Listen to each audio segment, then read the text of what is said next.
തെളിച്ചമേകാൻ പൊൻപുലർക്കാലം വെളിച്ചമാകും നുറുങ്ങുവെട്ടം പക്ഷിപരാഗം തെളിച്ചു കാട്ടും വരുന്നു ദൈവം മനസ്സിനുള്ളിൽ തിളക്കമേകിടാൻ തരുന്നു ധ്യാന പ്രകാശമാർക്കും വിളക്ക് വയ്ക്കുമ്പോൾ നുറുങ്ങുവെട്ടം ഇറങ്ങിടട്ടെ ഹൃദന്തമെല്ലാം യുഗപ്രകാശത്താൽ മറഞ്ഞിടട്ടെ മാനാന്ധകാരം യുഗപ്രസാദത്താൽ നുറുങ്ങുവെട്ടം.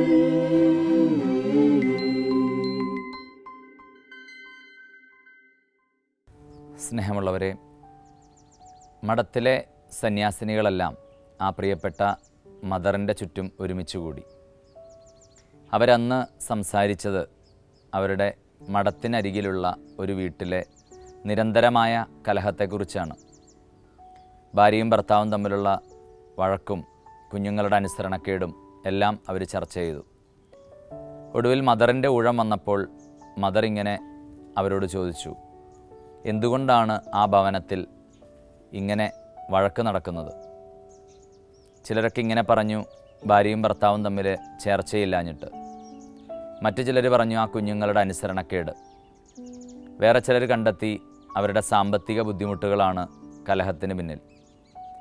ഇങ്ങനെ ഓരോ ഉത്തരങ്ങൾ ഓരോരുത്തരായി പറഞ്ഞപ്പോൾ ആ മദർ ഇങ്ങനെ കൂട്ടിച്ചേർത്തു, അതൊന്നുമല്ല കാരണം, നമ്മുടെ പ്രാർത്ഥനയുടെ കുറവാണ്.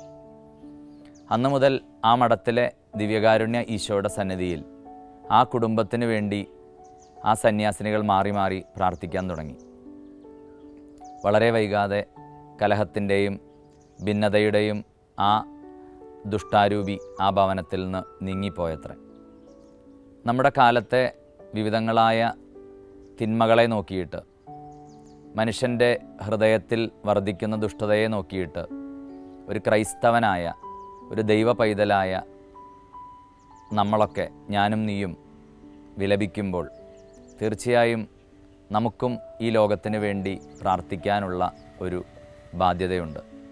ലോകത്തിൻ്റെ തിന്മ കണ്ട് ഭയപ്പെടേണ്ട, ശക്തനായ ദൈവത്തിൻ്റെ തൃക്കൈകളിൽ രക്ഷയേകുന്ന ആ ഒരു കൃപയുണ്ട്. അതുകൊണ്ട് ലോകത്തിലെ പല വിധത്തിലുള്ള തിന്മകളെ കണ്ട്, ദുഷ്ടത കണ്ട് നിരാശപ്പെടുകയല്ല വേണ്ടത്. അവർക്ക് വേണ്ടി, ലോകം മുഴുവനും വേണ്ടി ദൈവസന്നിധിയിൽ മുട്ടുകുത്താൻ, വിശുദ്ധ കുർബാനയിൽ പ്രാർത്ഥിക്കാൻ, പരിശുദ്ധ ജപമാല കരങ്ങളിലെടുത്ത് അവർക്കെല്ലാം വേണ്ടി മാധ്യസ്ഥം വഹിക്കാൻ നമുക്ക് ഓരോരുത്തർക്കും കഴിയട്ടെ. ആമേൻ.